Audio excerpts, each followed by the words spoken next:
Okay, so theory of error. Okay, हमने theory of validity of knowledge देख लिया। मीमांसा में बेसिकली आपके दो ही टॉपिक मेन है।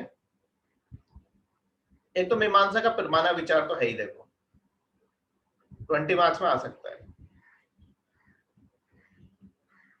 लेकिन देखो मीमांसा का पैमाना विचार आएगा ना, तो दिक्कत ये है कि आपको परसेप्शन से लेके और अनुपलब्धि तक सारे लिखने पड़ेंगे, 6 के 6 प्रमाण। तो वो रेयरली ऐसा क्वेश्चन पूछेगा, क्योंकि ऐसे क्वेश्चन 60 मार्क्स में पूछे जाते थे। हाँ, वो आपसे ऐसा अर्थापत्ति पूछ सकता है अलग से, या अलग से आपसे अनुपलब्धि पूछ सकता है, ये चांसेस है।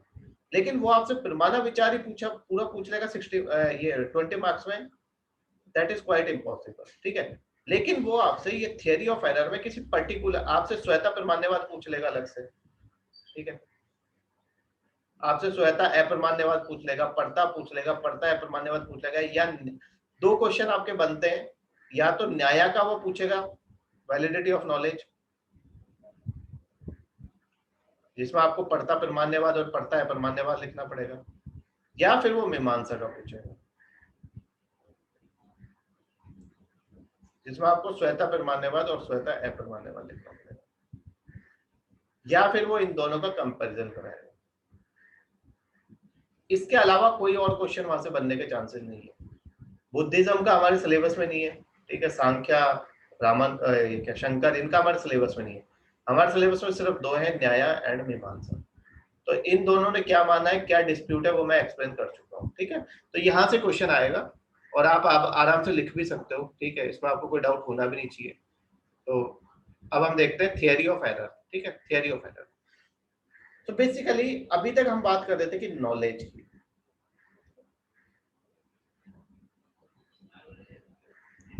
ठीक है, but knowledge can be right and knowledge can be wrong. Okay, when we get wrong knowledge in place of right knowledge, that is known as erroneous knowledge.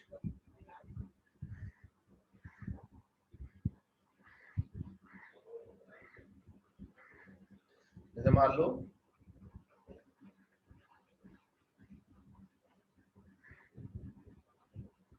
अब आपने इसको जोड़ा, ये 2 और 9 11 होता है, 11, 2 और 7 9। अब यहाँ पे कैरी आया था आपका 1, वो आपने नहीं लगाया तो 9 लिखते हैं। तो this is erroneous knowledge. Right knowledge की जगह जब आपको कोई भी उसके अलावा जो नॉलेज मिल रही है उसको हम इरोनियस नॉलेज कहते हैं। तो हमारे यहाँ पे थियरी ऑफ एरर में जो हम एग्जांपल यूज करते हैं वो करते हैं रोप और स्नेक का हमेशा, क्योंकि ये आपका, ठीक है, सबसे फेवरेट एग्जांपल यही है इंडियन फिलोसफी में। क्योंकि ऐसा हम में से सबके साथ होता है कि रोप को हम कई बार स्नेक समझ लेते हैं। तो जब आप रोप को रोप समझते हो, दैट इज राइट नॉलेज। लेकिन जब आप रोप को स्नेक समझ लेते हो, दैट इज योर रॉन्ग और इरोनियस नॉलेज। तो इसीलिए हमें पढ़ना पड़ेगा कि बेसिकली हमें इरोनियस नॉलेज मिलती क्यों है। ठीक है, क्या कारण है कि हमें इरोनियस नॉलेज मिलती है, और डिफरेंट फिलोसफर्स ने उसको कैसे डिफेंड किया है। क्योंकि देखो अधिकतर फिलोसफर्स आपके क्या है, रियलिस्ट है। और अगर आप रियलिस्ट हो तो आपको रोप की जगह रोप भी दिखना चाहिए, क्योंकि रियलिज्म की डेफिनेशन क्या होती है। रियलिज्म का सेकंड पॉइंट आपको पता है, we find knowledge of the object according to the object. आपको जैसा ऑब्जेक्ट है उसकी जगह वैसे ही ऑब्जेक्ट दिखना चाहिए। तो हम बोलेंगे कि वी आर रियलिस्ट। अगर आपको उस ऑब्जेक्ट के अलावा कुछ और दिख रहा है तो आप, इसका मतलब क्या है, एरर कमिट कर रहे हो, इरोनियस नॉलेज हो जाएगी। तो बेसिकली ये जो एरर है, इसके लिए एक आपकी टेक्निकल टर्म होती है जिसे कहते हैं विपर्याय। टेक्निकल टर्म है एरर के लिए विपर्याय। वैसे तो केएस मतलब आपका जो है पीएससी, वो इतना डीप में नहीं जाएगा कि थियरी ऑफ एरर की जगह थियरी ऑफ विपर्याय दे दे। वो थियरी ऑफ एरर देगा या ख्यातिवाद। ठीक है, ख्यातिवाद means theory of error. Okay, तो ये आपको थोड़ा सा बेसिक है। अब हम देखते हैं इसको थोड़ा डिटेल में। ठीक है, बेसिकली सबसे पहला जैसे आपके सामने, how to decide the knowledge is a right knowledge. किसी दो चीजों के बीच में आप राइट और रॉन्ग के बीच में कैसे डिफरेंशिएट करोगे?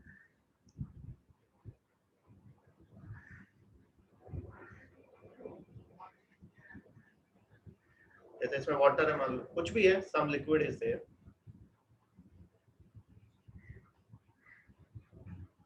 अब इस लिक्विड का पता करना है कि क्या चीज है, ठीक है?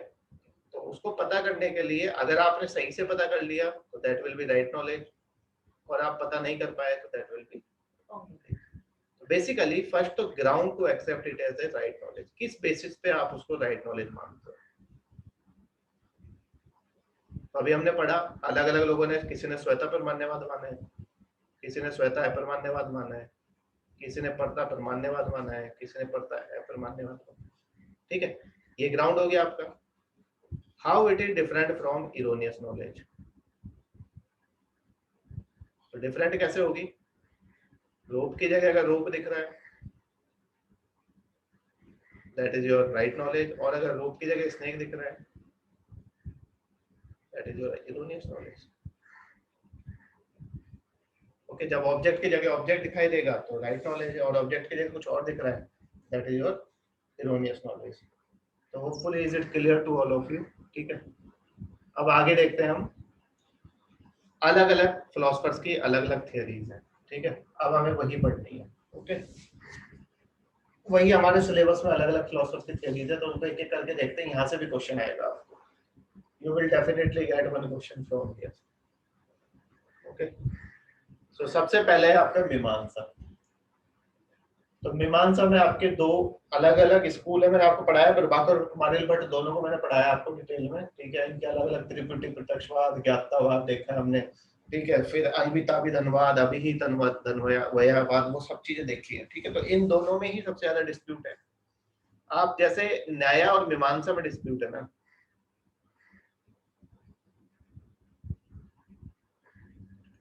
ऐसे ही मीमांसा के अंदर जैसे होता नहीं है, दो भाइयों में लड़ाई होती है, ऐसे ही इसमें प्रभाकर और कुमारिल भट्ट में लड़ाई है।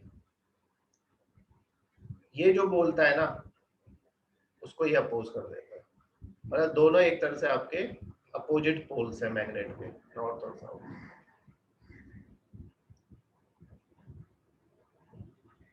इन दोनों में तो है ही लड़ाई, न्याय और मीमांसा में, इसलिए यहाँ से क्वेश्चन आता है, ठीक है? दोनों में इनमें डिस्प्यूट है, तो और ऐसे ही इन दोनों में भी डिस्प्यूट है। ये सेम स्कूल से बिलोंग करते हैं, मीमांसा स्कूल से, फिर भी दोनों में डिस्प्यूट है, ठीक है? तो आपको पता समझ में आ जाएगा। अभी हमने देखी थी थियरीज में भी, आपने देखा था दोनों की अलग अलग थियरीज है, भले से सेंटेंस को लेके हो, भले से आपका नॉलेज को लेके हो। यहाँ पे हम देखेंगे थियरी ऑफ एरर में भी इनमें दोनों में डिफरेंस है।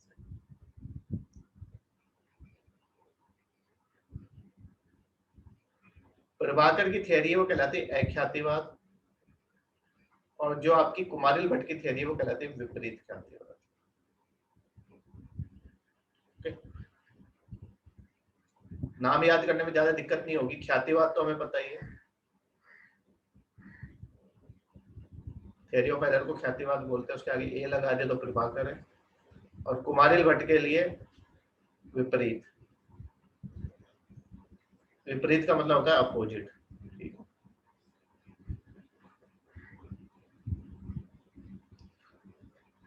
ऐसे जो आपकी न्याय की थियरी है उसको अन्यथा ख्यातिवाद कहते हैं, मैं एक्सप्लेन कर चुका हूँ अन्यथा ख्यातिवाद डिटेल में, फिर से देखेंगे थोड़ा सा। अन्यथा ख्यातिवाद होती है, ठीक है? बुद्धिज्म में भी फिर दो थियरी है, जो योगाचार विज्ञानवाद है उसकी थियरी को कहते हैं आत्मख्यातिवाद।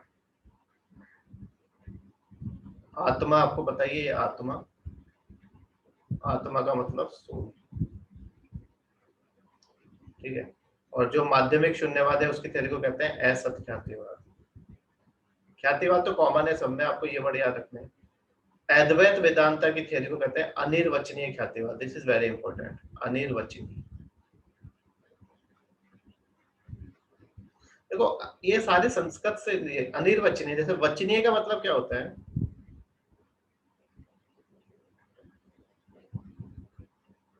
वचनीय का मतलब होता है जिसको आप एक्सप्रेस कर सको, which can be expressed। आपने सुना होगा ना हिंदी में वचन देता हूं, मतलब उस तरह से ही वचनीय का मतलब होता है एक्सप्रेसेबल, जिसको आप एक्सप्रेस कर सको। लेकिन अगर आप किसी चीज को एक्सप्रेस नहीं कर सकते, दैट इज अनिर्वचनीय। ओके, तो अनिर्वचनीय ख्यातिवाद, this is very important. And last is your Ramanuja. Ramanuja की सत्य ख्यातिवाद। और रामानुज की थियरी बिल्कुल सिमिलर है किससे? प्रभाकर से, सेम है। Prabhakar and Ramanuja both have same thing. Okay, तो अब एक एक करके हम देख लेते हैं। ठीक, सबसे पहले देखते हैं मीमांसा। ओके,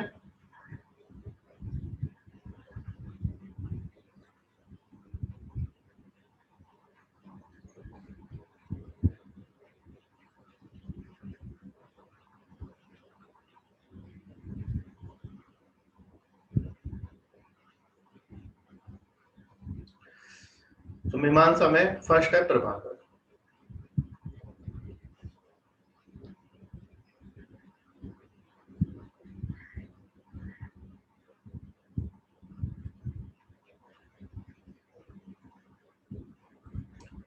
प्रभाकर की थियरी कहलाती है अख्यातिवाद।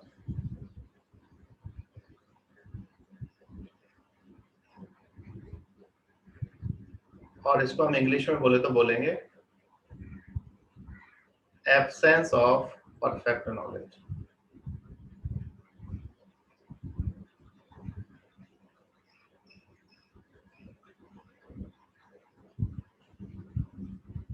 ओके, परफेक्ट नॉलेज किसको बोलते हैं? राइट नॉलेज को। ओके, जो राइट नॉलेज होती है उसको परफेक्ट नॉलेज बोलते हैं।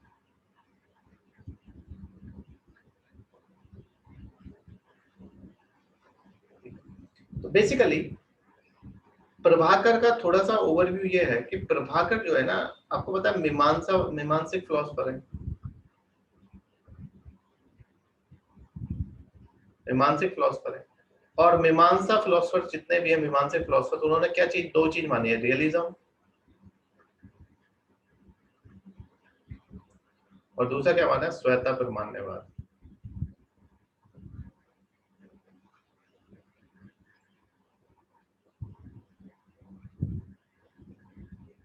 अब अगर मेरे को रूप की जगह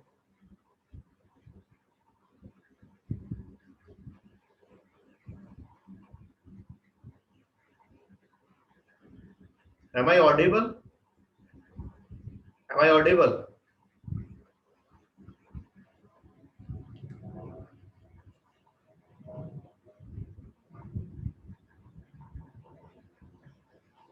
ओके, मुझे लगा फिर से कनेक्शन चला गया। ठीक, तो basically if you are getting knowledge of rope as snake, अगर आपको रोप की जगह स्नेक दिखाई दे रहा है, तो आप समझो यहाँ पे क्या प्रॉब्लम होगी।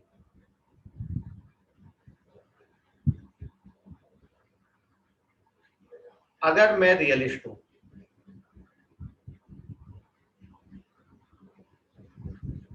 और साथ में श्वेता परमाण्यवादी मानता हूँ, ठीक है, दोनों चीजों को अलग अलग डिस्कस। मान लो मैं रियलिस्ट हूँ, तो मुझे रोप की जगह क्या दिखना चाहिए? रोप दिखना चाहिए। अब रोप की जगह अगर स्नेक दिखाई दे रहा है, अब इस चीज को मैं अगर मान लेता हूँ कि हाँ स्नेक कभी कभी दिखाई दे जाता है, ऐसा है, होता है वैसा, तो मैं रियलिस्ट कैसे कहलाऊंगा फिर? क्योंकि रियलिज्म के हिसाब से रोप की जगह आपको रोप ही दिखनी चाहिए।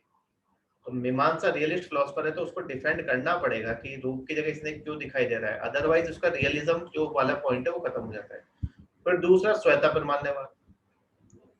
आप सारी चीजों को शुरू से क्या मान रहे हो? वैलिड मान रहे हो कि सारी नॉलेज हमारी वैलिड होती है, तो फिर इसको भी आपको वैलिड मानना पड़ेगा कि हाँ। तो फिर क्या होगा? रोप की जगह आपको पहले तो रोप दिखता था, अब रोप की जगह आपको स्नेक दिख रहा है, ये भी वैलिड है, ये भी वैलिड है, तो इसमें क्या आ जाएगी? इनकंसिस्टेंस। तो आपको एक्सप्लेन करना ही पड़ेगा कि रोप की जगह स्नेक क्यों दिखाई दे रहा है। अगर आप इसको मान लोगे कि रोप की जगह स्नेक दिखाई देता है, कोई दिक्कत नहीं है, तो आपका रियलिज्म भी खत्म और आपका स्वतः परमाण्यवाद भी खत्म। तो प्रभाकर ने कोशिश की है कि वो अपने रियलिज्म को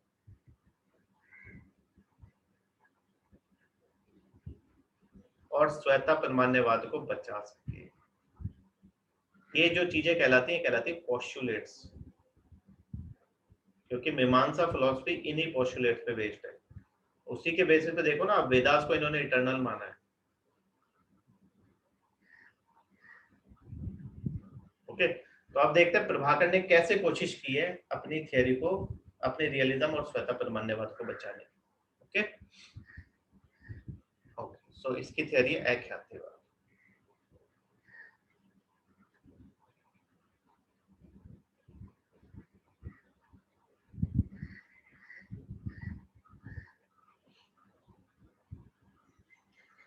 ये क्या बोलता है कि जब भी हमें कोई ऑब्जेक्ट दिखता है, जैसे मान लो आपको रोप दिखा, ये रोप है, ये आपका snake,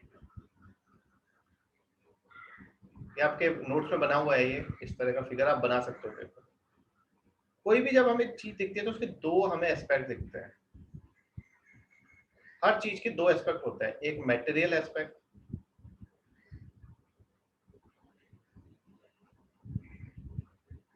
and second is quality aspect.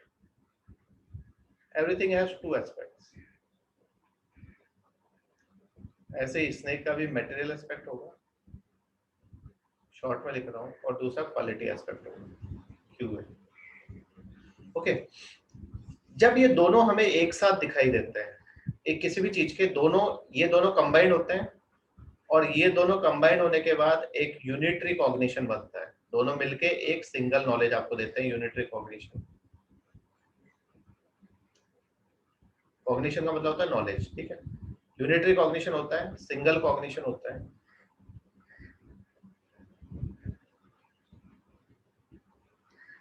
तो हम इसे बोलते हैं परफेक्ट नॉलेज।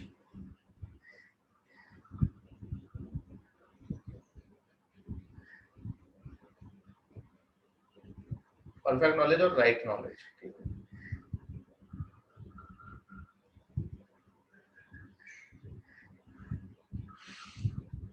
यहाँ पे भी सेम ऐसे ही होगा, दोनों का मटेरियल एस्पेक्ट मिलेगा, ठीक है। सेम यही वाले पॉइंट यहाँ पे आएंगे, सिंगल कॉग्निशन और परफेक्ट। तो ये तो आपकी राइट नॉलेज होती है, इसमें तो कोई प्रॉब्लम नहीं है। तो फिर क्या होगा, आपको रोप की जगह यहाँ पे रोप दिखाई देगा, और स्नेक की जगह आपको snake. Okay, because you are getting material and quality aspect of the same thing. Okay, रोप का मिल रहा है, सेम ऑब्जेक्ट का जब आपको मिलेगा दोनों चीजें, you will get perfect knowledge. Okay, first thing is clear. Second thing, according to Prabhakar, sometimes what happens, basically इसको हटा रहा हूँ मैं, take this screenshot. Sometimes what happens, here is your rope is there, then you have snake, you have material aspect and quality aspects of rope. Similarly, you have material aspects and quality aspect of snake. Now, what happens sometimes, we get material aspect from one, that is perception. Rope is in front of you, okay, you are getting the knowledge of rope. Okay, rope का आपको material aspect दिख रहा है through perception, but you impose qualities of some other object which is similar to rope, that is snake, using your memory knowledge.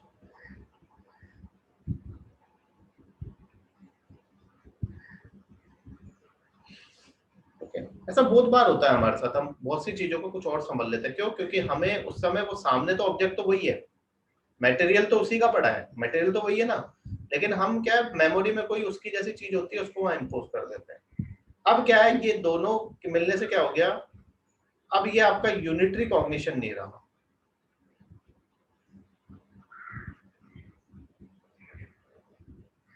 Unitary cognition क्यों नहीं रहा? Unitary तब था जब एक से ही दोनों चीजें आए। अब क्या हो गया, ये combination of two partial knowledge.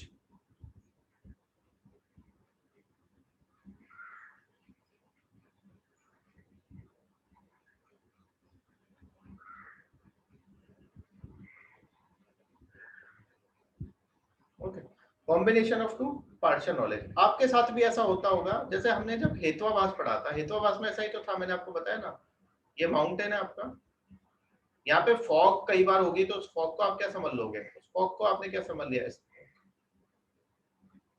तो यहाँ पे भी वही हो रहा है तो फॉग, ठीक है, लेकिन आप उसको समझ क्या रहे हो, smoke. It is also kind of basically erroneous knowledge. So basically rope की जगह स्नेक वाला हम एग्जांपल यूज करते हैं क्योंकि वही यूज हुआ है हमारी सब जगह पे।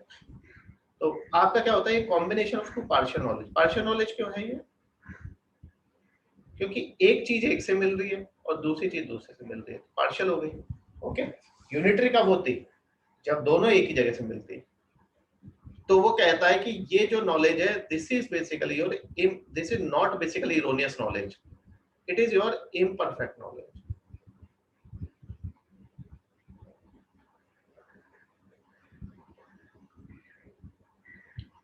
बोला एब्सेंस ऑफ परफेक्ट नॉलेज है, इरोनियस नहीं है, एब्सेंस ऑफ परफेक्ट नॉलेज।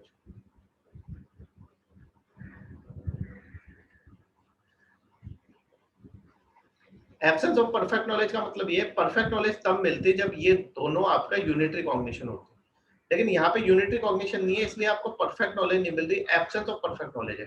लेकिन इसको हम इरोनियस नॉलेज नहीं कह सकते, this is not erroneous knowledge. Erroneous knowledge क्यों नहीं है, क्योंकि आपको एटलीस्ट इसका आपको परसेप्शन मिल रहा है, जो आपका उसका मेटल एस्पेक्ट है उसका परसेप्शन मिल रहा है। अगर दोनों ही आपको स्नेक के मिलते हैं तो उसको हम इरोनियस नॉलेज कह सकते हैं, लेकिन यहाँ पे आपको एटलीस्ट मेटेरियल एस्पेक्ट जो है वो किसका मिल रहा है, रूप का। लेकिन मेमोरी नॉलेज की वजह से आपने उस पर क्या किया, स्नेक की क्वालिटीज को इम्पोज कर दिया, and you are getting basically knowledge of snake in a रूप।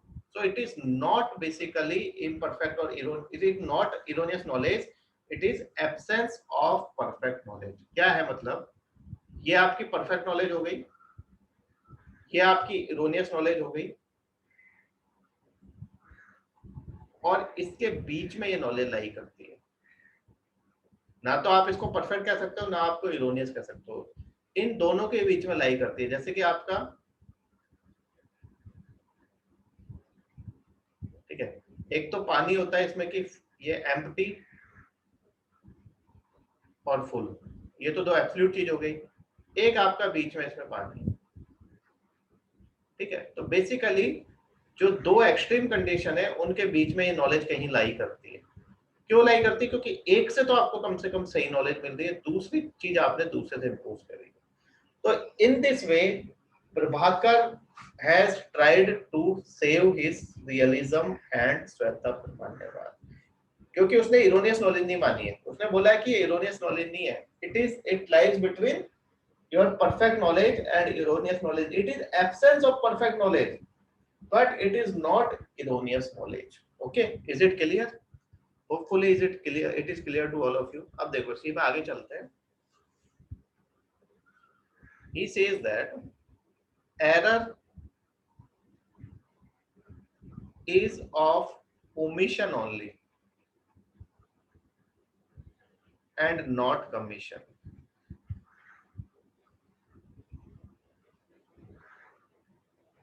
Omission means, कमीशन तो तब होता है जब आपकी अगर एरर कमीशन हम बोल रहे हैं तो कमीशन का मतलब होता है कि वो इरोनियस नॉलेज है।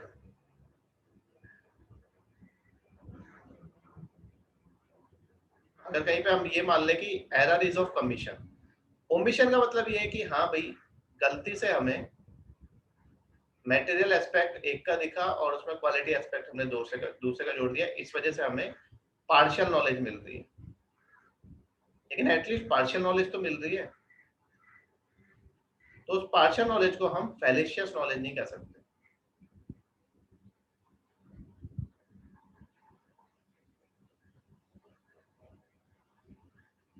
मतलब उसको इरोनियस नॉलेज नहीं कह सकते। That is basically lies between your perfect and erroneous knowledge. Okay, इसका मतलब ये कि इसमें भी कुछ ना कुछ आपका क्या है, जो राइटनेस है। Why? Because you are getting metal aspect of both.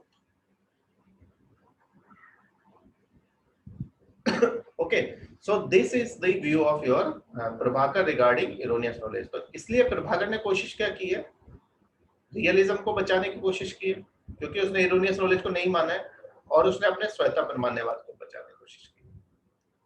तो पेपर में यही पूछा जाता है कि Prabhakar successful in defending realism and स्वयं परमान्यवाद। तो उसने कोशिश तो बहुत की, माना, बचाने की कोशिश की, लेकिन वो सक्सेसफुल नहीं हो पाया। क्यों नहीं हो पाया? क्योंकि आप खुद लॉजिकली सोचो कि जब आपको रोप की जगह स्नेक दिखाई दे रहा है, उस समय हम ऐसा थोड़ी ना सोचते हैं कि इसका मटेरियल एस्पेक्ट आ गया, इसका क्वालिटी एस्पेक्ट आ गया, चलो कोई नहीं, दोनों ऐसा ऐसा है। उस समय तो हम उसको स्नेक मान के और उसी तरह से रिएक्ट करते हैं। We react in that way. ऐसा कुछ नहीं है कि आप उस समय ये सोचते हो कि रोप अलग है, स्नेक अलग है, ये मेटल एस्पेक्ट, इतना कौन सोचता है? कोई नहीं। तो जो कुमारिल भट्ट है या फिर जो बाकी के क्रिटिक्स है, उन्होंने ये बोला है कि जो बेसिकली आप उस समय तो आपको दोनों का क्या है, यूनिट रिकॉग्निशन ही तो मिल रहा है, आप कैसे कह सकते हो कि पार्शियल है? उस समय हमें वो जो नॉलेज मिलती है रोप की जगह स्नेक की, at that point we take it as a unit recognition. हम उस समय तो उसको यूनिट रिकॉग्निशन मानते हैं और उसी तरह से क्या करते हैं, हम रिएक्ट करते हैं। We react in that way. आपको कभी रोप की जगह स्नेक दिखाई देगा, आप उछल पड़ते हो, ठीक है? तो बेसिकली उस समय तो हम उसी तरीके से रिएक्ट करते हैं। ऐसा थोड़ा ना सोचते हैं कि चलो कोई नहीं है, मेटल एस्पेक्ट है, क्वालिटी एस्पेक्ट है, ये रोप है, स्नेक के इम्पोज कर दी क्वालिटी। तो basically Prabhakar has tried to save realism and Sweta Parmanyavad, but he was unsuccessful. Why he was unsuccessful? Because when we get knowledge of snake in a rope, then at that point of time we take it as a unitary cognition and we react in that way also. तो ये जो इसकी कोशिश है, ये क्या हुआ, नाकाम हो गई। इसने कोशिश तो बहुत की, लेकिन फाइनली ये अपने रियलिज्म और श्वेता परमान्यवाद को नहीं बचा पाया। क्यों नहीं बचा पाया? क्योंकि इरोनियस नॉलेज तो इरोनियस नॉलेज ही है। आपको रूप के जगह स्नेक दिखाई दे रहा है, आप उसको इस तरह से डिफेंड करो कि क्वालिटी है और ये है वो है, तो ये सब चीजें तो क्या है, बाद की चीजें। लेकिन उस समय तो हमें उसको इरोनियस नॉलेज मान के हम रिएक्ट करते ही है। रूप की जगह स्नेक दिखाई देता ही है, सबने इस बात को माना है। ओके, तो ये है आपकी प्रभाकर की थियरी। तो पेपर में आपके यही पूछेगा कि प्रभाकर का, तो प्रभाकर में लिख देना कि ट्राई किया उसने, लेकिन फाइनली वो सक्सेसफुल क्यों नहीं हो पाया, क्योंकि इसमें ये क्रिटिसिज्म है। ओके, बाकी आपके नोट्स में लिखा है। तो first thing is clear, Prabhakar एक ख्यातिवाद, ठीक है। Second is Kumarila Bhatt, second is Kumarila Bhatt. कोई डाउट है प्रभाकर में तो पूछ रहा हूँ। Second is Kumarila Bhatt.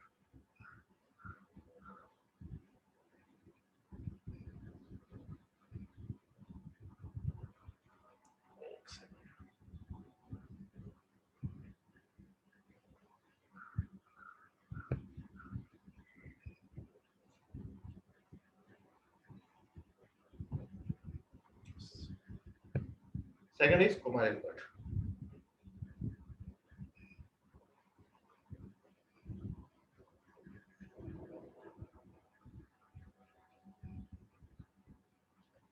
कुमारिल भट्ट ने, आपको पता ही है, उसके अपोजिट जाएगा प्रभाकर के। तो कुमारिल भट्ट ने क्या बोला है कि भाई आपको ये रोप है, ये स्नेक है, रोप आपके सामने है, ठीक है, स्नेक कहीं और एग्जिस्ट कर रहा है, ठीक है, उस समय स्नेक आपके सामने नहीं है। You are connecting to mutually opposite things as subject and predicate।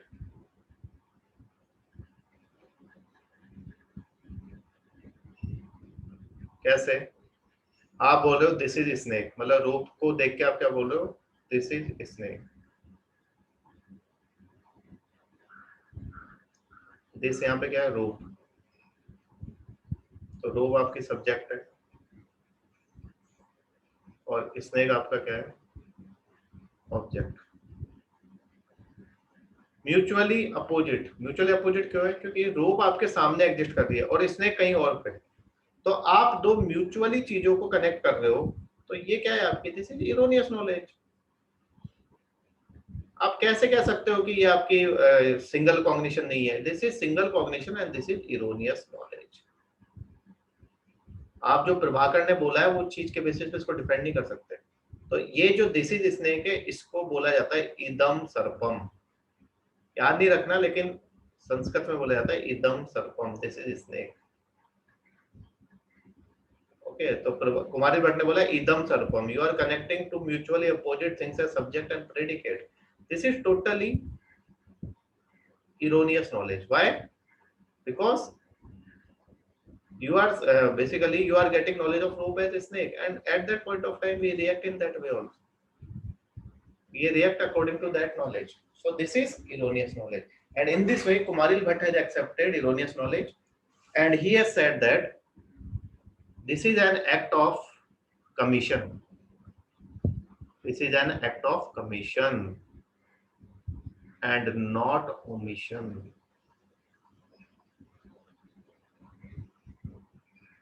Is it clear? Double M नहीं आएगा ओमिशन में, अच्छा लिख दिया था मैंने भावनाओं में बैठ के। तो this is an act of commission and not omission. तो कुमारिल भट्ट ने फाइनली इरोनियस नॉलेज को मान लिया, और इसकी वजह से क्या हो गया, he has goes against realism and श्वेता ब्रह्मांडवाद। मतलब जितनी मेहनत थी आपकी प्रभाकर की, वो सारे पे इसने पानी फेर दिया। ओके, तो कुमारिल भट्ट का पेपर में नहीं पूछेगा, क्योंकि कुमारिल भट्ट में तो 2 लाइनें लिखनी होती है बस, कि he has accepted erroneous knowledge, this is an act of commission and not omission. लेकिन वो प्रभाकर और कुमारिल भट्ट को कंपेयर कराया, तो you have to write this. Okay, तो कुमारिल भट्ट इज इजी। कुमारिल भट्ट ने तो सीधा सीधा मान लिया, और सीधा सीधा जैसे कई बार आप किसी से पूछते हो ना कुछ कि भाई एम आई इंटेलिजेंट, वो बोले यस, तो कोई दिक्कत ही नहीं होती, या वो बोले नो, तो कोई दिक्कत नहीं होती। लेकिन अगर वो उसमें बीच में आर्ग्यू करने लग जाए कि हाँ तुम इसलिए इंटेलिजेंट और इसलिए नहीं हो, तो फिर क्या उसमें बड़ी दिक्कत हो जाती है। ओके, तो यहाँ पे वो प्रभाकर ने वो खिचड़ी बना दी कि इरोनियस, यूनिटरी, सिंगल, ये वो, जबकि कुमारिल भट्ट ने सीधा सीधा बोला कि it is erroneous knowledge. Okay, same न्याय भी मानेगा।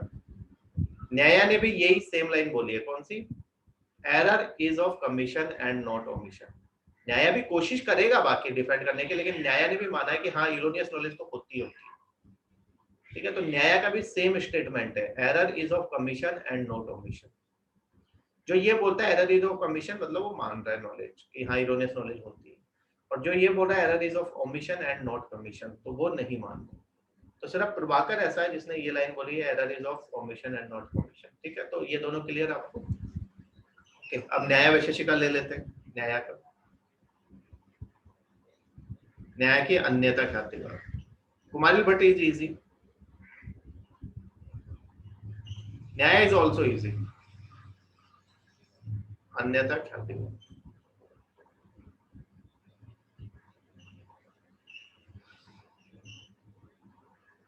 अन्यथा का मतलब क्या होता है? अन्यथा का मतलब मैंने आपको उस दिन पहले मैं ये समझा चुका हूं वैसे। अन्यथा has 2 meanings, elsewise and elsewhere. Elsewise means other form, elsewhere is other place. और कमाल की बात यह कि जो न्याय की थ्योरी ऑफ एरर है उसमें दोनों ही वर्ड यूज होंगे। कैसे? आपने बोला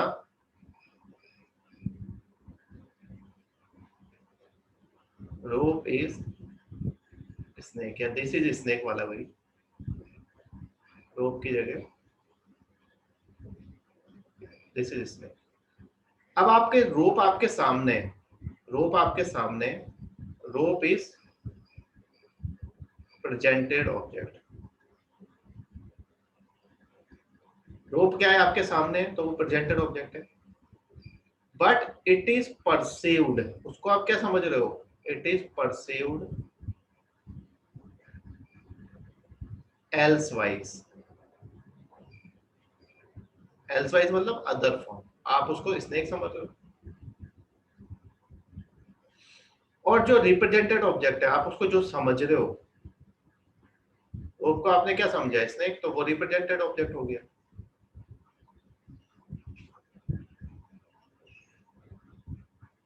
लेकिन जो आपका रिप्रेजेंटेड ऑब्जेक्ट है, इट एग्जिस्ट्स एल्सवेयर, वो तो आपके सामने नहीं है। Elsewhere means other place. Rope तो आपके सामने है लेकिन स्नेक आपके सामने नहीं है। तो आपने गलती क्या करी, ये दोनों ही जो चीजें हैं, ये both of this things are brought out in the theory of error. कैसे? You are basically the presented object is perceived elsewise, उसको आप समझ रहे हो, और जो आप उसको समझ रहे हो वो तो वहां एग्जिस्ट ही नहीं कर रहा। वो कहाँ एग्जिस्ट कर रहा है? एल्सवेयर, किसी और जगह पे। तो यानी कि आप एक रोप को स्नेक समझ रहे हो और स्नेक कहीं और एग्जिस्ट कर रहा है, ठीक है, और जो आपके सामने पड़ा है उसको आप कुछ और समझ रहे हो। ओके, तो elsewise and elsewhere, both these terms are brought out in the theory of error of न्याय। तो न्याय बोलता है हाँ बात तो सही है, ये it is an act of commission, गलती तो हो गई है। अब इसको न्याय ने एक्सप्लेन किस बेसिस पे किया है? ज्ञान लक्षण, वो हम डिटेल में देख चुके हैं। ज्ञान लक्षण प्रत्यक्ष के बेसिस पे कि भाई सामने रोप है लेकिन due to ignorance, due to absence of light, ठीक है, उसकी वजह से due to problem in sense organ, हमें सामने रोप दिख रहा है लेकिन हमारी मेमोरी नॉलेज वहां पे स्नेक को इम्पोज कर देती है, इस वजह से हमें रोप की जगह स्नेक दिखाई देता है। जैसे मैंने आपको एग्जांपल दिया था आपके पहलवान वाला, टंग को, your eyes are in contact with rasgulla, और आपके टंग को उसका टेस्ट भी आ जाता है जबकि आपने चखा नहीं है। क्यों? क्योंकि आपका एक सेंस ऑर्गन दूसरे सेंस ऑर्गन पे अपनी नॉलेज को इम्पोज कर देता है। सिमिलरली इन डेजर्ट मिराज, होता वहां पे क्या है, रेगिस्तान ही है लेकिन वो आपको कैसे दिखता है? वाटर की तरह। ओके, सो ये कुछ आपके एग्जांपल्स हैं। तो न्याय की अन्यथा ख्यातिवाद हम पढ़ चुके हैं। अन्यथा का मतलब आपको याद रखना है elsewise and elsewhere. There are two meanings of अन्यथा, elsewise and elsewhere, and both these meanings are brought out in the theory of error. How the rope is perceived elsewise and the represented object exists elsewhere. Is it clear? And how Nyaya has explained theory of error on the basis of Gyan Lakshan Pratyaksh. One sense organ provides the knowledge of other sense organs. Our eyes are in contact with rope, but the memory knowledge of a snake is imposed on that, and that's why we get the erroneous knowledge. So न्याय क्या defend कर पाए erroneous knowledge को? नहीं, उसने भी माना है कि this is an act of commission and not of omission. कोशिश की है उसने, न्याय ने भी कोशिश क्यों की है? न्याय ने भी कोशिश इसलिए क्योंकि न्याय इज ऑल्सो रियलिस्ट। न्याय इज ऑल्सो रियलिस्ट। देखो जो रियलिस्ट होगा वो कोशिश करेगा ही। न्याय is also realist just like मीमांसा। ओके, तो this is theory of error of न्याय। ओके, अब देखते हैं न्याय के बाद बुद्धिज्म। Okay, Buddhism.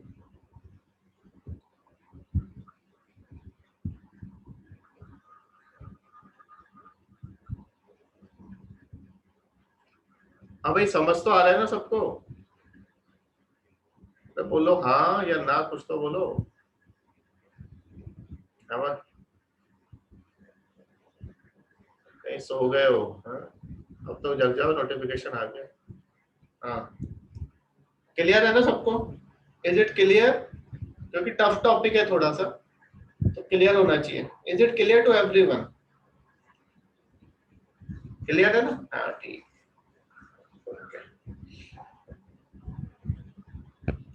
तो बुद्धिज्म की दो थियरी है, ठीक है। ये क्वेश्चन देखो, या तो आपसे मीमांसा का पूछेगा, या न्याय का पूछेगा, या आपसे शंकर का पूछेगा। इन तीनों के पूछने की प्रोबेबिलिटी बहुत है। ये बुद्धिज्म को बहुत रेयरली पूछता है, ठीक है। शंकर का देख, इसके बाद शंकर ही देखना, ठीक है। तो बुद्धिज्म में दो है, मैंने आपको बताया, योगाचार विज्ञानवाद की, आत्मख्यातिवाद, और आपके दूसरे माध्यमिक शून्यवाद की असत्ख्यातिवाद। ओके,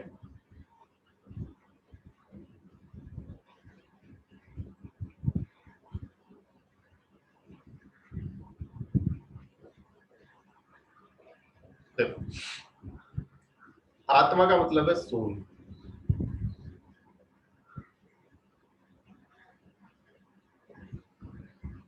और असत का मतलब होता है नॉट रियल या non existence.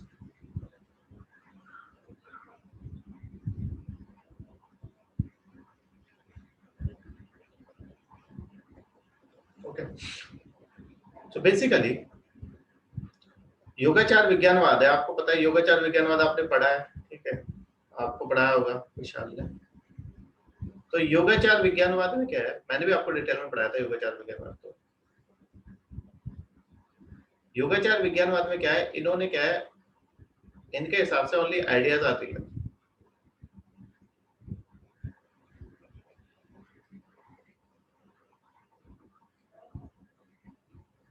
They have refuted extra mental realities,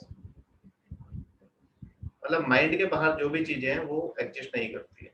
they don't have independent existence.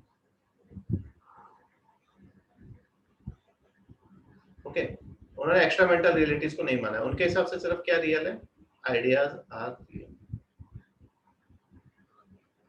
Okay, अब इन्होंने फिर, आपको पता है तो बुद्धिस्ट ने आत्मा को भी नहीं माना है, मतलब माना है लेकिन आत्मा को उस फॉर्म में नहीं माना है। इनके हिसाब से आत्मा जो है, soul is also changeable in nature.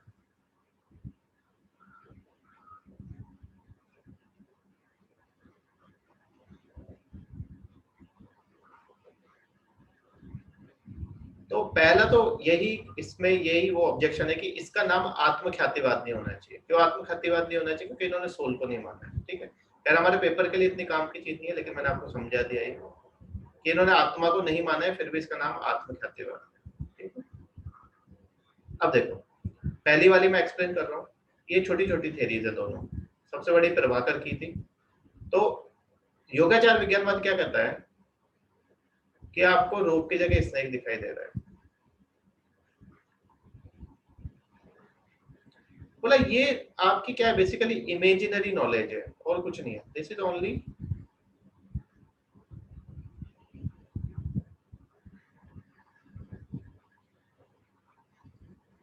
ये मिस एप्रीहेंशन है। क्यों मिस एप्रीहेंशन है ये? क्योंकि रोप और स्नेक जैसी कोई चीज एग्जिस्ट ही नहीं करती, क्योंकि एक्स्ट्रा मेंटल रियलिटीज एग्जिस्ट ही नहीं करती। तो इनका कहना है कि रोप की जगह आपको स्नेक दिखाई दे रहा है, वो तो गलत है ही, वो इमेजिनरी नॉलेज है, वो मिस एप्रीहेंशन है। आपको स्नेक की जगह स्नेक दिखाई दे रहा है, वो भी गलत है। क्यों? क्योंकि माइंड के बाहर कोई चीज एग्जिस्ट नहीं करती, ओनली आइडियाज आर रियल।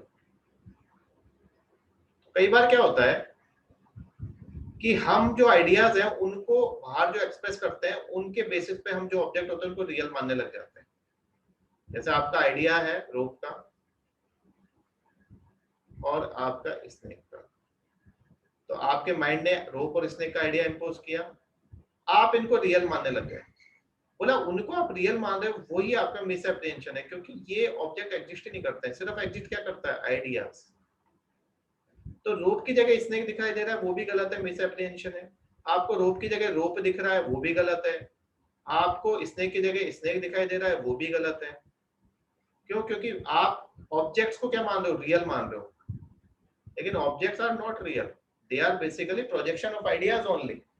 तो रोप की जगह स्नेक दिखाई दे, रोप की जगह रोप दिखाई दे, स्नेक की जगह स्नेक दिखाई दे, all are basically misapprehension. Okay, सारी की सारी नॉलेज क्या है आपकी, मिस एप्रीहेंशन, क्योंकि आप बाहर वाले ऑब्जेक्ट्स को रियल मान रहे हो, जबकि रियलिटी में रियल क्या है, only ideas are real. Okay, तो योगाचार विज्ञानवाद ने इस बेसिस पे एक्सप्लेन किया, इनके हिसाब से ये सब मिस एप्रीहेंशन है। अब माध्यमिक शून्यवाद पे आ जाओ, ठीक है। माध्यमिक शून्यवाद क्या बोलता है? अगर आपने माध्यमिक शून्यवाद पढ़ा हो, everything is relative in nature.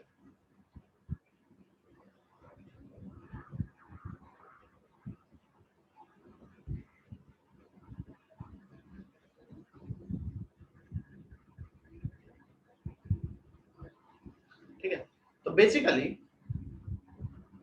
इनके हिसाब से एवरीथिंग इज रिलेटिव। रिलेटिव क्यों है? देखो, there are 3 levels of reality.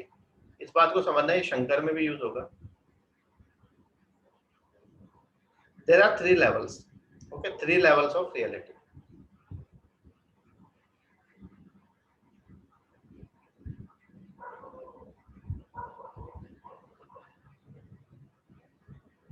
ये हमारी लाइफ में भी होता है, ठीक है। 3 लेवल कौन से? सबसे पहला लेवल होता है illusionary, illusionary level.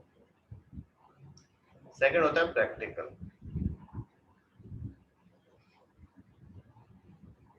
And third is transcendental.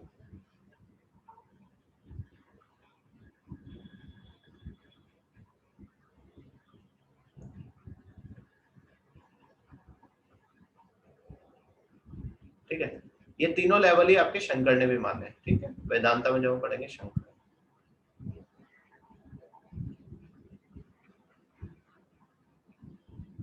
Okay, तो बेसिकली होता क्या है, इल्यूजनरी लेवल पे हमको इल्यूजन्स मिलते हैं, इल्यूजन्स जो सबसे लो लेवल की नॉलेज है। जैसे रोप की जगह आपको क्या दिख रहा है? स्नेक दिख रहा है।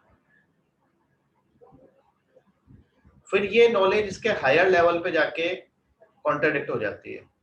क्यों कॉन्ट्राडिक्ट हो जाएगी? फिर आप चेक करोगे स्नेक, आप रोप को लाइट डाल के देखोगे, आपको फिर क्या मिलेगा? रोप की जगह रोप, कि हाँ ये रोप। और सारी ये नॉलेज, ये भी नॉलेज क्या है, ऊपर जाके ये भी खत्म हो जाएगी, ये सब कॉन्ट्राडिक्ट हो जाएगी। कौन से लेवल पे? ट्रांसेंडेंटल पे, जब आपको निर्वाणा मिल जाएगा। क्योंकि जिसको निर्वाणा मिल गया उसके लिए ये सब चीजें क्या है आपकी, इनका कोई मतलब नहीं है, ठीक है, दुनिया का ही मतलब नहीं है। तो सब, तो माध्यमिक शून्यवाद क्या कहता है कि this knowledge is an illusion only, ये इल्यूजन है, ठीक है। ये आपके आगे जाके कॉन्ट्राडिक्ट हो जाएगी, कहाँ पे? इस लेवल पे और इस लेवल पे। तो इसका कहना है कि ये नॉलेज भी इल्यूजन है, ये भी आपकी रियल नॉलेज नहीं है। जो रियल नॉलेज है वो आपको कब मिलेगी? जब आप ट्रांसेंडेंटल लेवल पे, व्हेन यू गेट निर्वाण। So knowledge of rope in a snake is nothing but it is an illusion,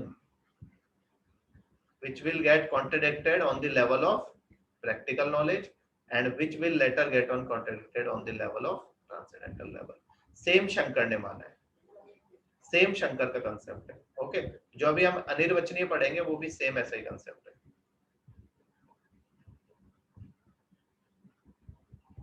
okay, तो माध्यमिक शून्यवाद इज क्लियर, इनके हिसाब से इल्यूजन है क्योंकि 3 लेवल्स ऑफ रियलिटी है। Okay,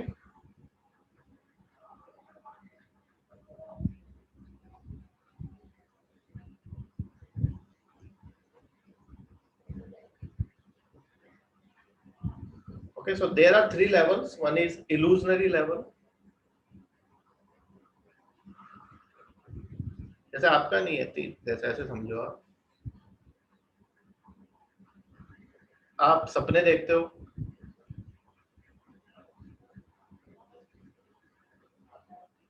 that is your illusionary level. वो तो इल्यूजन ही है ना, सपने में तो आप कुछ भी करते हो, ठीक है। आफ्टर दैट प्रैक्टिकल, जब आप जग जाते हो। अभी आप जैसे पढ़ाई कर रहे हो, फिलोसफी पढ़ रहे हो, फिर आपके हिसाब से ट्रांसेंडेंटल लेवल आपके हिसाब से क्या है? हम बाकियों की बात नहीं करते हैं, आपके लिए देख लेते हैं। आपके लिए ट्रांसेंडेंटल लेवल है जब आप केएस बन जाओ। क्यों? क्योंकि अभी आप इल्यूजनरी लेवल पे भी वही सपना देख रहे हो, प्रैक्टिकल लेवल पे वही चीज पढ़ रहे हो। जब केएस बनने के बाद ये भी खत्म, ये भी खत्म, फिर थोड़ा ना केएस बनने का सपना देख लो। तो सिमिलरली आपको रोप की जगह स्नेक दिखाई दिया, दिस इज इल्यूजन। रोप की जगह रोप दिख रहा है, ये प्रैक्टिकल नॉलेज है। लेकिन जब आपको निर्वाणा मिल जाता है हाईएस्ट लेवल पे, ये सब खत्म हो जाता है। इसलिए बोला रिलेटिव है, ये इसके लिए रिलेटिव है, ये इसके लिए रिलेटिव है। सब चीजें किसके रेस्पेक्ट में रिलेटिव है? इसके रेस्पेक्ट में रिलेटिव है। और निर्वाणा को हम एक्सप्लेन नहीं कर सकते, इसलिए वो भी रिलेटिव है,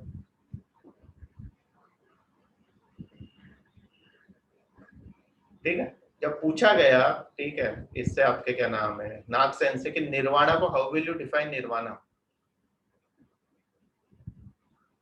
तो उसे बोला नागसेन ने, नागसेन एक बुद्धिस्ट मॉन्क थे, उनसे पूछा गया how do you define nirvana, ठीक है।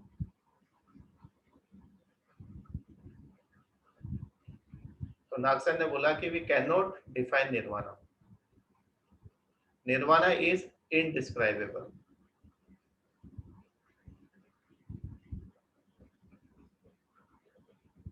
ये कहानी शायद मैंने आपको बताई है ना, कि ये मैं बता चुका हूँ पहले ही, ठीक है, तो दोबारा बताने की जरूरत नहीं है। कि निर्वाणा के बारे में उनकी क्या ये बात हुई थी। ठीक है, ओके, तो ये शायद मैं पहले आपको बता चुका हूँ निर्वाणा के बारे में। ठीक है, तो अब हम आगे चलते हैं। बता दिया ना ये मैंने पहले, निर्वाणा का जो कंसेप्ट था ये शायद मैं बता चुका हूँ आपको। ठीक है,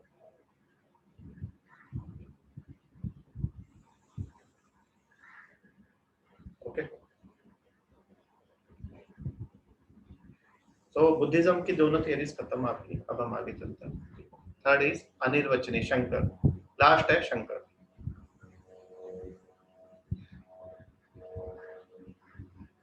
अनिर्वचनीय,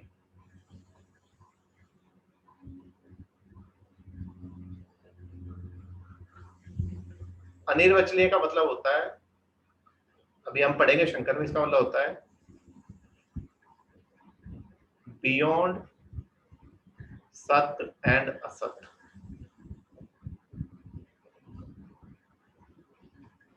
यानी कि इनडिस्क्राइबेबल।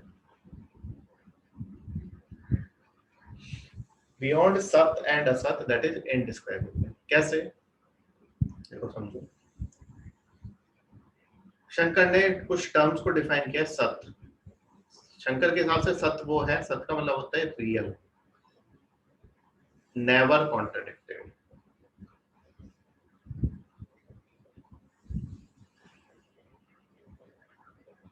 ये याद रखना, सत्य का मतलब है real which is never contradicted, ये शंकर ने डिफाइन किया। असत्य का मतलब है शंकर के हिसाब से नॉन एग्जिस्टेंस। नॉन एग्जिस्टेंस का मतलब which can not exist even for a moment of second. For example, barren mother, आप एक सेकंड के लिए भी कंसेप्ट एग्जिस्ट नहीं करेगा, क्योंकि सुनते ही आप कॉन्ट्रडिक्ट हो जाएगा। Square circle, sky lotus, okay, ये चीजें आपकी, आप सोच ही नहीं सकते इनके बारे में, क्योंकि तुरंत कॉन्ट्रडिक्ट हो जाएंगे। ठीक है, जैसे गोल्डन माउंटेन है, उसके बारे में आप सोच सकते हो कि गोल्डन माउंटेन हो सकता है, एग्जिस्ट कर सकता है, लेकिन barren mother, square circle, sky lotus, ये आप सोच ही नहीं सकते। जो स्क्वायर होगा वो सर्किल कैसे हो सकता है। ठीक है, बैरन मदर नॉट पॉसिबल। तो ये जो चीजें एग्जिस्ट ही नहीं करती, not exist even for A second, even for a moment, आप सोच ही नहीं सकते, तुरंत कॉन्ट्रडिक्ट हो जाएगी, उसे बोलते हैं असत। असत मतलब जो एग्जिस्ट ही नहीं करती है बिल्कुल भी, और सत्य का मतलब जो हमेशा एग्जिस्ट करता है। ठीक है, इज इट क्लियर? ओके, तो अब आगे चलते हैं। देखो, सत्य क्या है, व्हाट इज सत्य?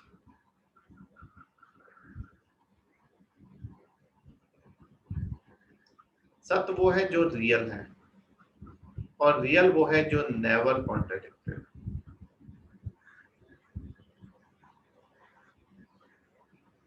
Which is never contradicted. इसके बारे में शंकर ने एक लाइन बोली है, त्रिकाला,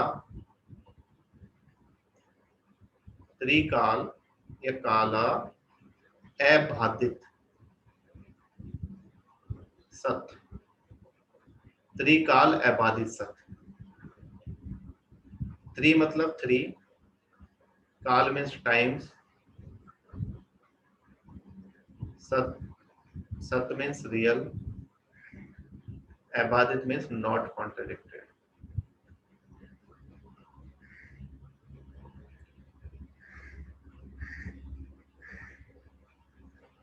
three times not contradicted is सत्य। थ्री टाइम्स नॉट कॉन्ट्रडिक्टेड, यहाँ पे थ्री टाइम्स का मतलब क्या है? Anyone? Three times not contradicted is सत्य। थ्री टाइम्स का मतलब क्या है यहाँ पे, कोई बताएगा? थ्री टाइम्स का क्या मतलब है? Anyone? Three times not contradicted मतलब कोई बताओ, थ्री टाइम्स का मतलब क्या है यहाँ पे?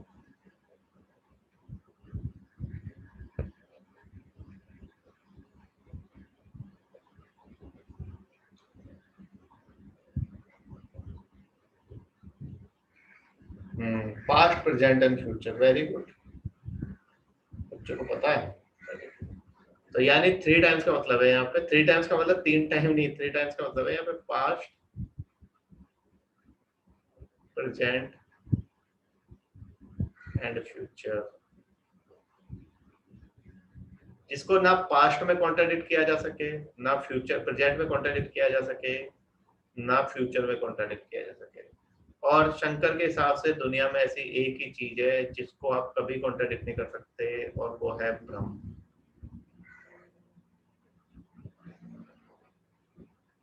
ब्रह्म और सोल, इनके अलावा सारी चीजें क्या हैं? सारी चीजें आपकी हैं मिथ्या।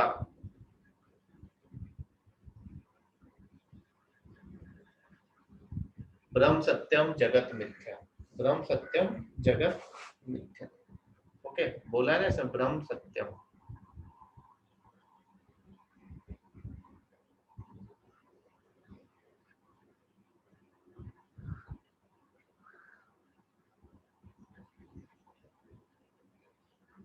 ब्रह्म सत्यम, ब्रह्म is the only ultimate reality.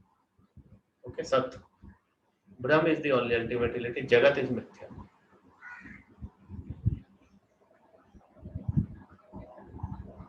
आप देख लो इस दुनिया में हर चीज का अंत है, ठीक है, हर चीज आपकी ओरिजिन होता है, डिके होता है, सब चीजें आपकी खत्म होती है, हर चीज कॉन्ट्रडिक्ट होती है, ठीक है। आपको जो अभी आपका इल्यूजनरी नॉलेज है वो प्रैक्टिकल पे जाके कॉन्ट्रडिक्ट होगी, प्रैक्टिकल वाली ट्रांसेंडेंटल पे कॉन्ट्रडिक्ट होगी। आपका रोप की जगह स्नेक दिखाई दे रहा है, वो जब रोप की जगह रोप दिखाई देगा तब। और ये रोप और रोप आपको कहाँ दिखाई दे रही है? इस वर्ल्ड में दिखाई दे रही है। तो क्या ये जगत परमानेंट है? जगत ही मिथ्या है।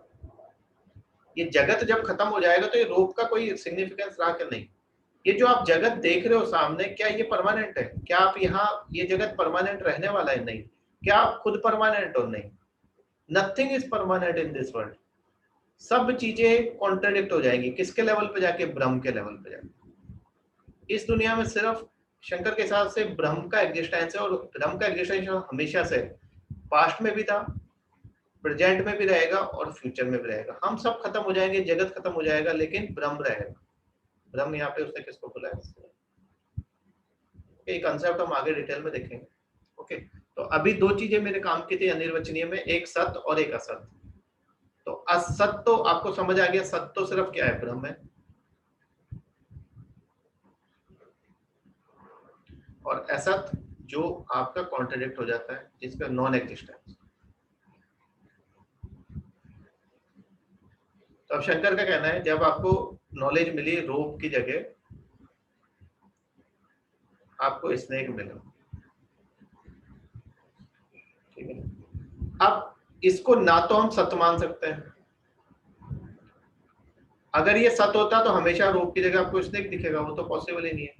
ना इसको हम असत्य मान सकते हैं। असत्य क्यों नहीं मान सकते? क्योंकि असत्य तो एग्जिस्ट ही नहीं करता, लेकिन ये तो एग्जिस्ट किया ना कुछ टाइम के लिए, तो हमने रोप को स्नेक ही माना ना, और उस तरह से रिएक्ट भी किया।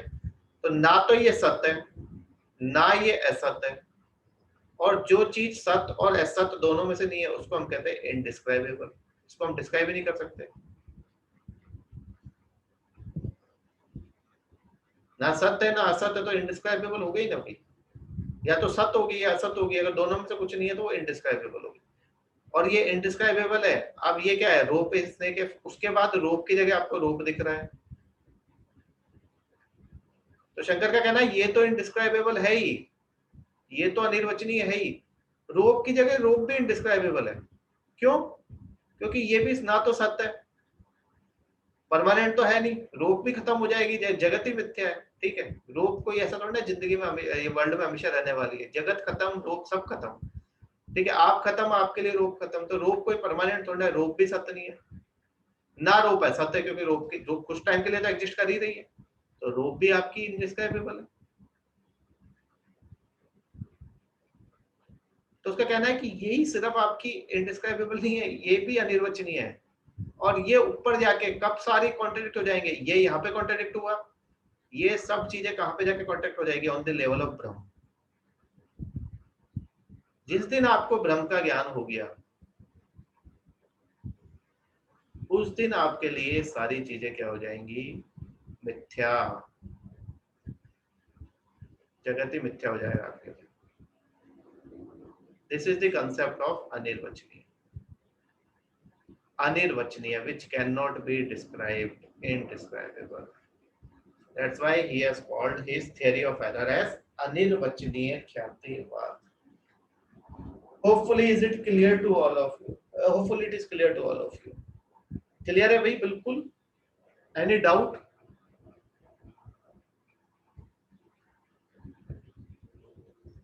Okay. So it completes this completes our theory of error part. Ramanuj की सेम है, ठीक है. रामानुज की सेम है किसकी जैसी? प्रभाकर की जैसी. तो वो हम नहीं, क्या है हमारे पास थियरी ऑफ एरर में? ये देखो मीमांसा हमने देख लिया, प्रभाकर कुमारिल भट्ट न्याय हमने देख लिया, बुद्धिज्म हमने देख लिया, अद्वैत वेदांत हमने देख लिया, रामानुज की similar to Prabhakara. Okay, so it completes our discussion on theory of error. Very important topic, interesting भी है साथ में, ठीक है. देखो शंकर जो है ना, इसकी कमाल की फिलॉसफी है शंकर की, very very very very appealing philosophy. और बुद्धिज्म के तो है ही. क्या बुद्धिज्म तो मैंने आपको नहीं पढ़ाया, वो तो विशाल ने ली थी क्लास, ये मैं आपको पढ़ाऊंगा, अब हम देखेंगे. ओके, तो विद दिस टॉपिक और Mimamsa topic is completed. Mimamsa is completed. Okay, now next topic is Vedanta philosophy. Okay, 10 minute का ब्रेक ले लो, देन वी विल स्टार्ट वेदांत.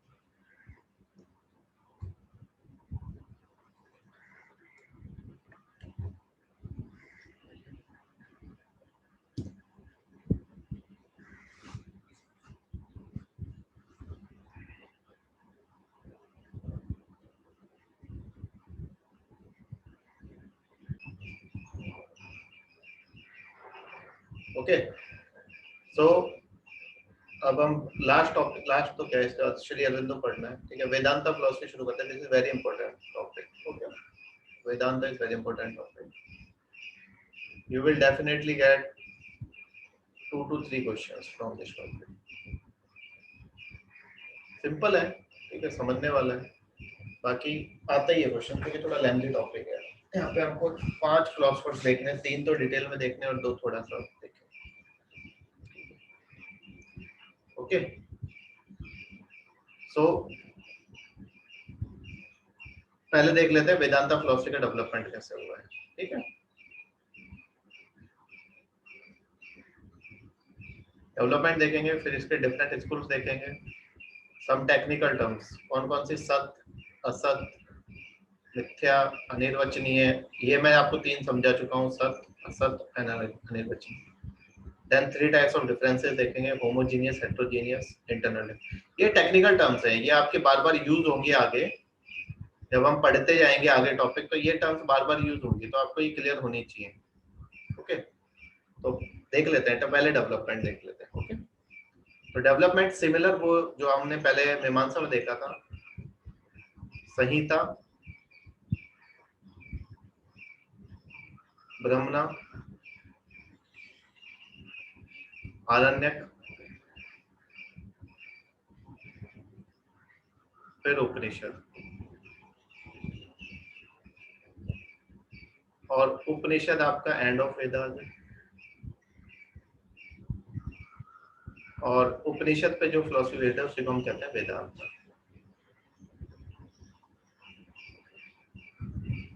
अब वेदांत कैसे डेवलप हुई? बेसिकली जो उपनिषद है ना आपके,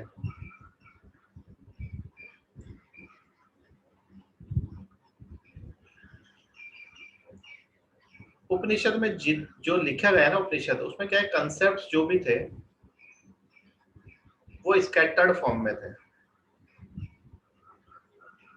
स्कैटर्ड फॉर्म का मतलब ऐसा होता है जैसे सोल है, मान लो सोल के बारे में मैं लिख रहा हूँ, तो फर्स्ट चैप्टर में मैंने कुछ मेंशन किया, कुछ पार्ट मैंने 7th चैप्टर में मेंशन किया, कुछ मैंने 11th चैप्टर में मेंशन किया. तो इन डॉट्स को कनेक्ट करना मुश्किल है, क्योंकि आप सोल के फिर अलग अलग जगह पे आप पढ़ रहे हो. अगर मैं एक ही जगह पे मेंशन कर दूं तो आपके लिए इजी हो जाएगा चीजों को पढ़ना, ठीक है. जैसे मान लो अभी मैंने आपको, मान लो मैं थियरी ऑफ एरर पढ़ा रहा था, थियरी ऑफ एरर में मैं बोलता कि अनिर्वचनीय मैं आपको शंकर में ही पढ़ाऊंगा जाके, तो क्या होता, वहां पे तो आप जो थियरी ऑफ एरर पढ़ लेते, लेकिन जब शंकर में मैं अनिर्वचनीय पढ़ाने बैठता तो आप इन डॉट्स को कनेक्ट नहीं कर पाते उनके साथ, ठीक है. यानी कि जो आपके ये कंसेप्ट्स थे ये स्कैटर्ड फॉर्म में थे, एक जगह पे नहीं थे. तो फिर क्या हुआ, इनको सिस्टमेटाइज किया, एक किसने सिस्टमेटाइज किया? बादरायन ने।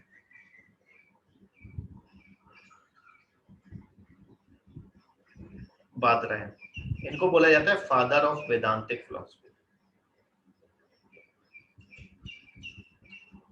कोई नहीं पूछेगा पेपर में कि बादरायन कौन है, फादर ऑफ, ये क्या, जब प्री में आता था फिलोसफी तो वहां के लिए पढ़ा। ये थोड़ा सा आपको कंसेप्ट बता दूं, यहाँ से कोई क्वेश्चन नहीं आएगा, ठीक है। बादरायन ने इसको सिस्टमेटाइज किया, तो बादरायन ने जो लिखा उसे कहते हैं ब्रह्म सूत्र।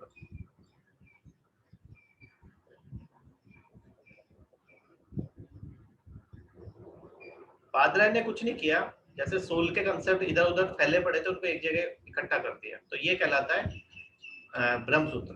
तो ब्रह्म सूत्र लिखा उन्होंने, यानी सारे सिस्टम्स को, सारे कंसेप्ट को उन्होंने सिस्टमेटाइज। लेकिन ब्रह्म सूत्र जो था ना, बड़ा कंसाइज था।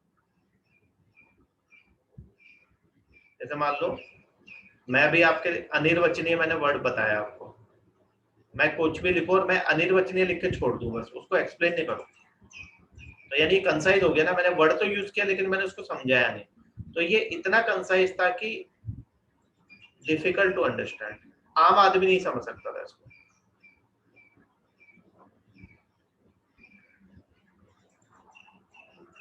अब इस ब्रह्म सूत्र को समझाने के लिए अलग अलग फिलोसफर्स ने अलग अलग तरीके से इसको इंटरप्रेट किया, और अलग अलग फिलोसफर से इसको इंटरप्रेट किया। उसी के बेसिस पे हमारी 5 फिलोसफीज निकल के आई, ठीक है। तो वो 5 फिलोसफीज कौन कौन सी है? बेसिकली जो अब तक हम कहानी पढ़ चुके हैं, ब्रह्म सूत्र को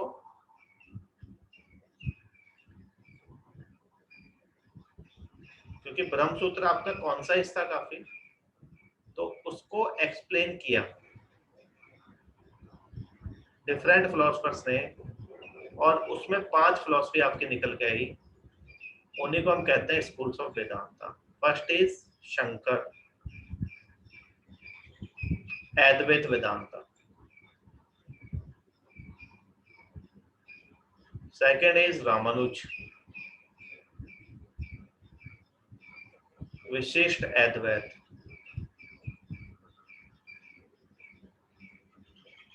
थर्ड इज माधवा, द्वैत। फोर्थ इज निम्बार्क, द्वैत अद्वैत।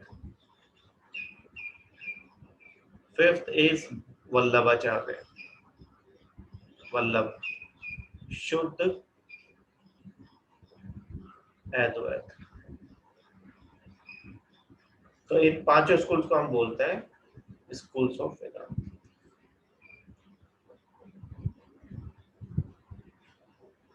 और इन्होंने इसको जो एक्सप्लेन किया है, अलग अलग एक्सप्लेनेशन दिया, उसको कहा जाता है भाष्य। ओके, तो इनके अलग अलग भाष्य है। शंकर का भाष्य अलग कहलाता है, इनका श्री भाष्य, सरिधि का भाष्य, ठीक है। तो वो प्रीलिम्स के लिए काम करता है, यहाँ पे इतना काम का नहीं। बस आपको इतना याद रखना है, थोड़ी बहुत कहानी अगर कभी किसी को पढ़ाना पड़े कि संहिता, ब्रह्मणा, आरण्यक, उपनिषद। उपनिषद आपका स्कैटर्ड था, तो उसको सिस्टमेटाइज किया बादरायन ने ब्रह्मसूत्र में।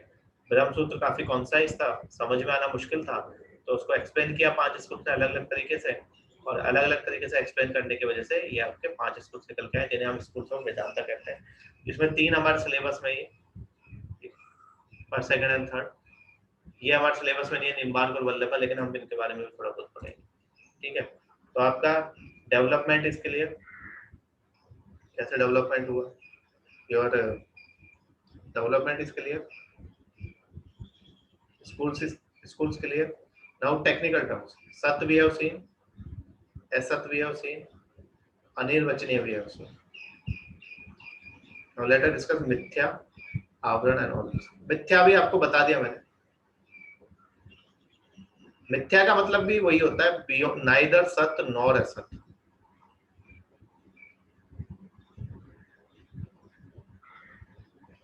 बेसिकली अनिर्वचनीय आपका epistemological point of view use होता है, और मिथ्या आपका metaphysical point of view use होता है। मतलब दोनों का सेम ही है।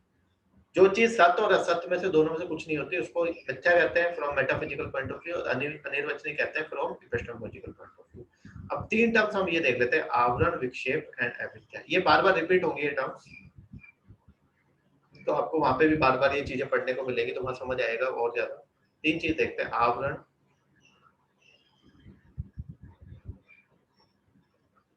विक्षेप एंड अविद्या। अविद्या तो आपको पता ही है, अविद्या मीन्स इग्नोरेंस। इस इग्नोरेंस की वजह से ही, शंकर का ये कहना है, इस इग्नोरेंस की वजह से ही हम ब्रह्म को नहीं पा पाते हैं। क्यों? क्योंकि ब्रह्म को जानने के लिए आपको इस अविद्या को हटाना पड़ेगा। ओके, तो अविद्या इज इग्नोरेंस। इग्नोरेंस क्या है कि हम इस जगत को ही सब कुछ मान के बैठे हैं, ये जगत ही सब कुछ है, जबकि ये जगत नहीं है। रियलिटी क्या है आपकी? ब्रह्म। This is ignorance. ओके, तो इग्नोरेंस की वजह से प्रॉब्लम है। ये दो मेन है, आवरण और विक्षेप। आवरण का मतलब होता है कॉन्सीलमेंट, और विक्षेप का मतलब होता है प्रोजेक्शन। होता क्या है, जैसे ये आपका सन है, this is your son. Okay, और इस सन को यहाँ पे आपके क्लाउड्स आ जाए, तो ये क्लाउड्स आके इसको क्या कर देंगे? कॉन्सिल। क्लाउड से इसको छुपा दिया जैसे कॉन्सिल में, और उसकी जगह आपको प्रोजेक्ट क्या कर दिया? सन की जगह आपको क्या दिख रहा है? क्लाउड्स दिख रहा है। तो होता क्या है, ये आपका ब्रह्म है, इस ब्रह्म को माया ने छुपा दिया। माया ने क्या कर दिया? ब्रह्म का कॉन्सिलमेंट, और उस ब्रह्म की जगह आपको क्या दिखा रहा है? वो ये जगत, और आप इस जगत को रियल मान रहे हो। ठीक है, तो माया क्या करती है? माया बेसिकली जो आपका ब्रह्म है, जिसे हम सोल भी बोलते हैं, इसको क्या करती है? इसमें माया मिली, ठीक है, ब्रह्म में जब माया मिलती है तो उसे हम कहते हैं गॉड बेसिकली। आगे बढ़ाऊंगा कैसे। ब्रह्म में माया मिलती है तो उसे गॉड कहते हैं। ठीक है, ब्रह्म अलग है और गॉड अलग है। ब्रह्म के साथ जब माया मिक्स हो जाती है तो हमें गॉड दिखाई देता है, हमें ब्रह्म नहीं दिखाई देता। अब क्या है, माया ने क्या किया? इस ब्रह्म को छुपा लिया, ऐसे छुपा दिया, इसको कॉन्सिल कर दिया, इस तरीके से इसको छुपा दिया ब्रह्म को, और ब्रह्म को कॉन्सिल कर दिया, यानी कॉन्सिलमेंट किया।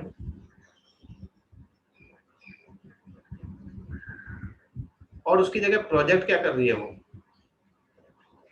ब्रह्म का तो कॉन्सिल कर दिया, और उसकी जगह प्रोजेक्शन किसका हो रहा है? जगत।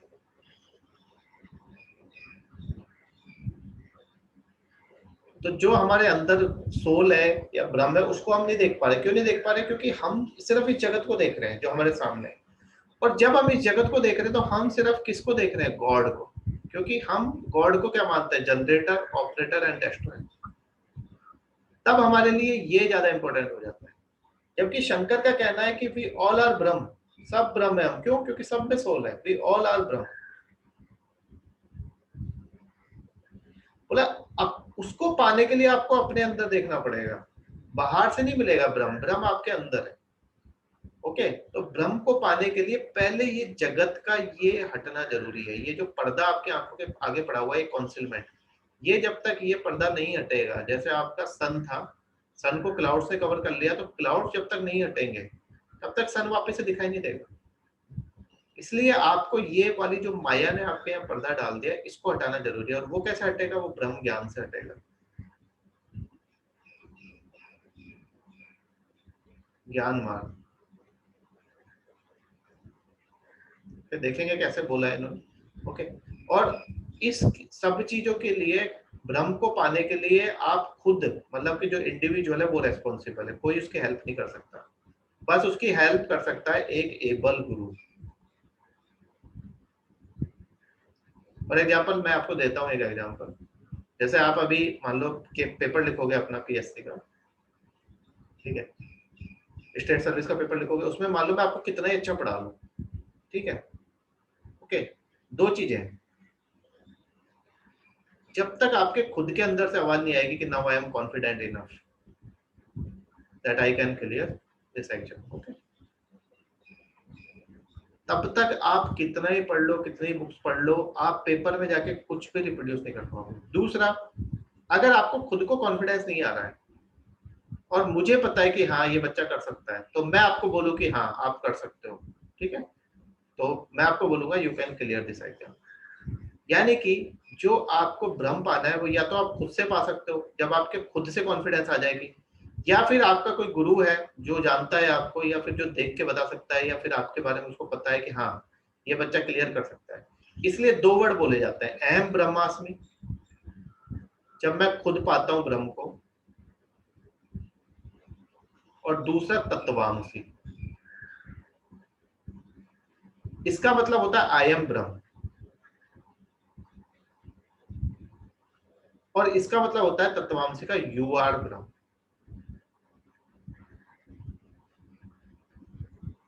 तो ये किसका स्टेटमेंट है? ये तो साधक का स्टेटमेंट है, जो खुद साधक है, इंडिविजुअल। और ये कौन बोलेगा? ये आपका गुरु बोलेगा, जब उसको लगेगा कि हाँ, फिर आपका गुरु बोलेगा नाउ यू आर द ब्रह्म, फिर आपको लगेगा हाँ अब मैं हो गया हूं पूरी तरह से तैयार, फिर आप बोलोगे यस अहम ब्रह्मास्मि।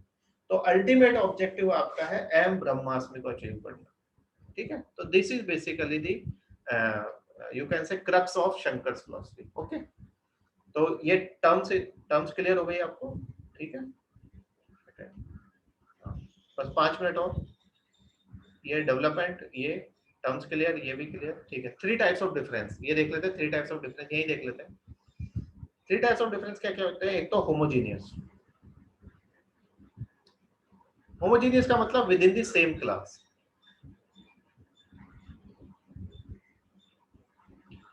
ठीक है।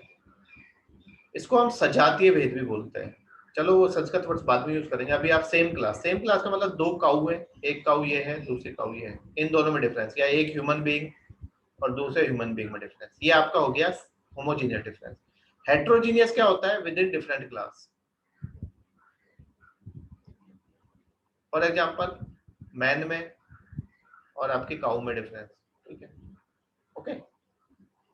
और जो आपका इंटरनल डिफरेंस होता है, इंटरनल डिफरेंस मतलब with in an individual, individual में, जैसे कि मैन, मैन के अंदर ही उसके हैंड्स में और लेग्स में डिफरेंस। समझ गए आप बात को? तो इसका मतलब आपका सबसे नीचे इंटरनल डिफरेंस हो गया, किसी एक इंडिविजुअल में ही डिफरेंस, जैसे कि उसके अलग अलग बॉडी पार्ट्स में, हैंड्स, लेग्स, ठीक है। या फिर आपका दूसरा इसके ऊपर होता है होमोजीनियस।